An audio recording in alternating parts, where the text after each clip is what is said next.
So I'm going to lower the size of the selection tool just to select a little bit of the white, okay? And when I do that, I'm going to go to select and select similar, okay? So what I've done is select the white in it.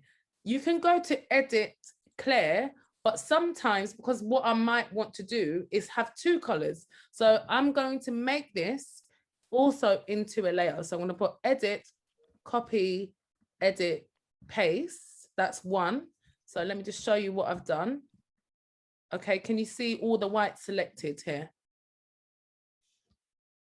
I don't know if you see. Can everybody see that the white's all selected and the black's out? Mm-hmm.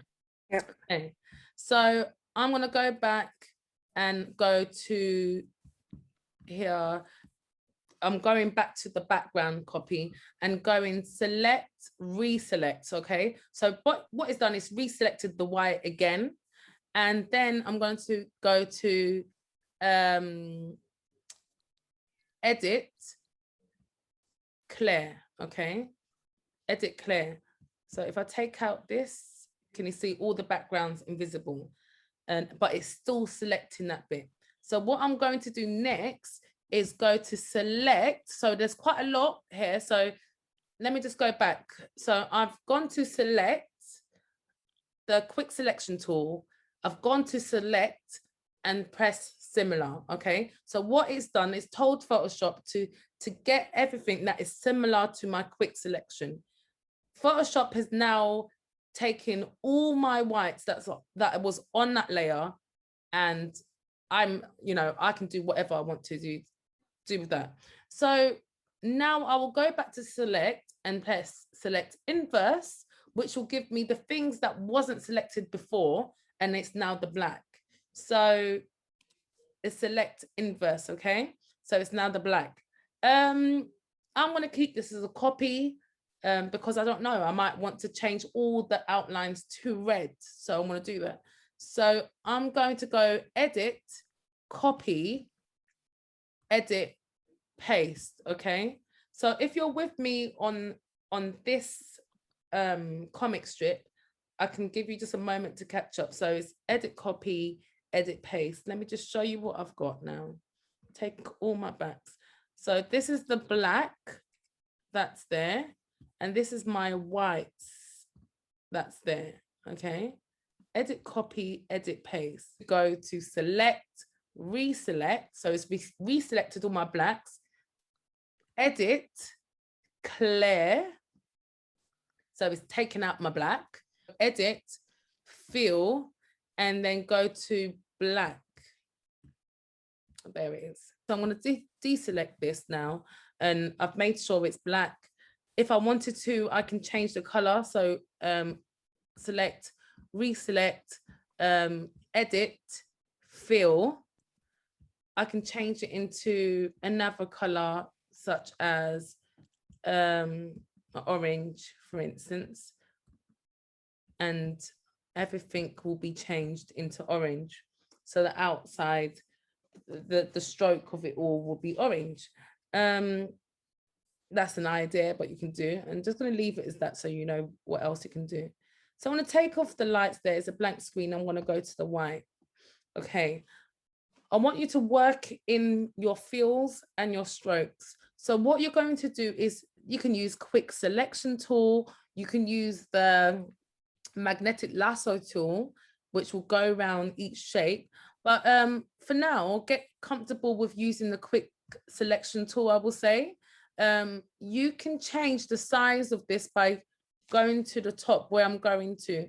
So if you've got a big area, you can increase the size, but for something like this, probably go between 10 and 18. Okay, and I've got this layer. You can either edit, clear it. Let me just show you what to do. You can edit, clear.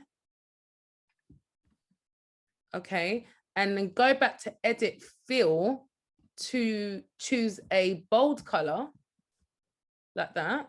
So it's already filled. This deselect work. Let me change this fill color though. 1 minute.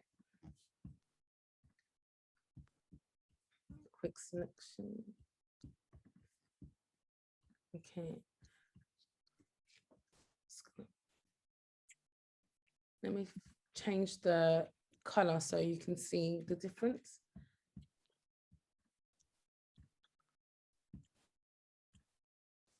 Do this.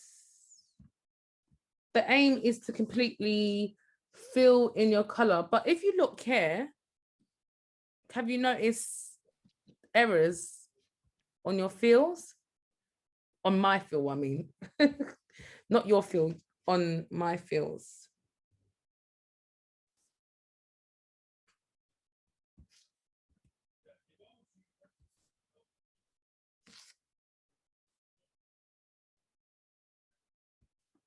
Okay, these can be altered. So the best way to do it is always to edit, clear your image, and then fill in the color. So it just clears also the background of any whites or grays that may have appeared in the original design.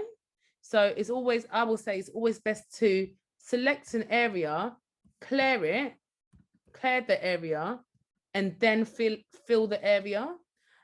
You can put a color on top of the whites. For instance, you can, let me just get this. You can get this white here and you can edit, copy, edit, paste to make another layer.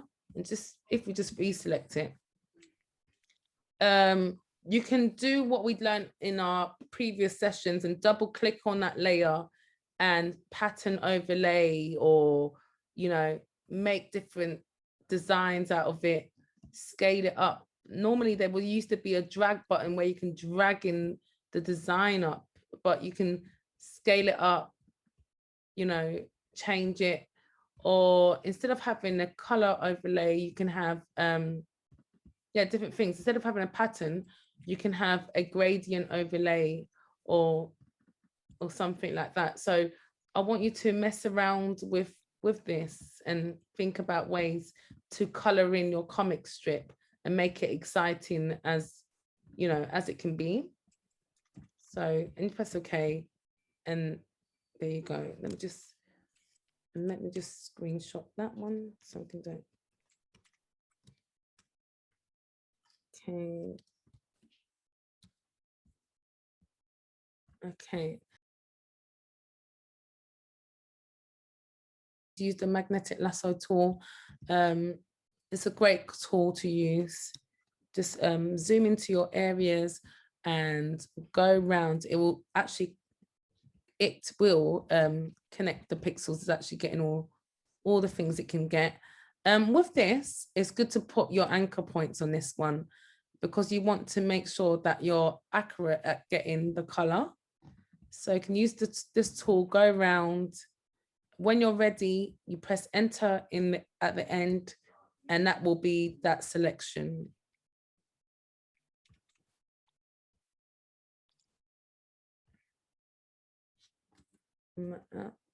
Remember, backspace is to go back to the next anchor point, and then you'll be good.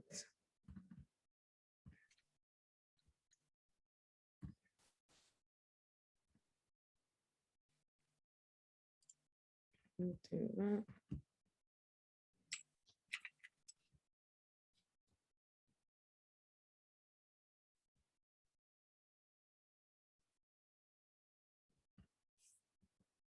Yeah, so there's another way to do it, is to get the magnetic tool. So I've selected it now, and I can change the color. I can go to edit fill straight away.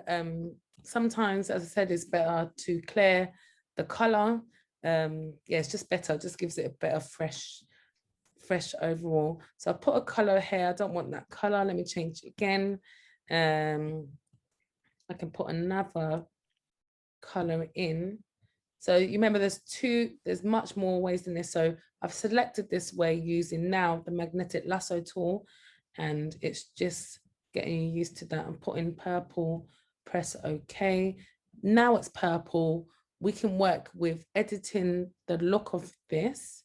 We can go to image adjustments and adjust the hue.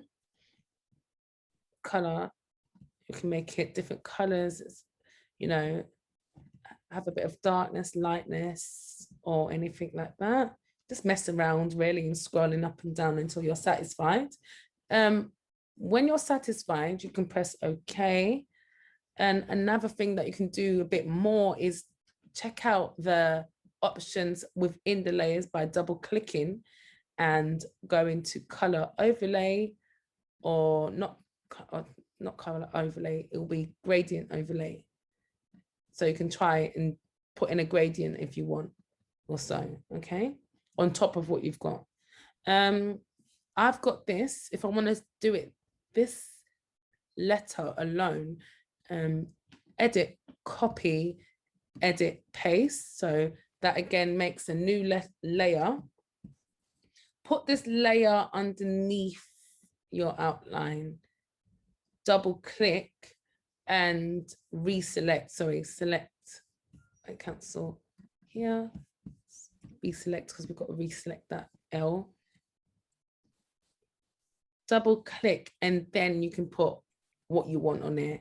So it could be a pattern overlay, it could be anything that you want on there. So for instance, I kind of like this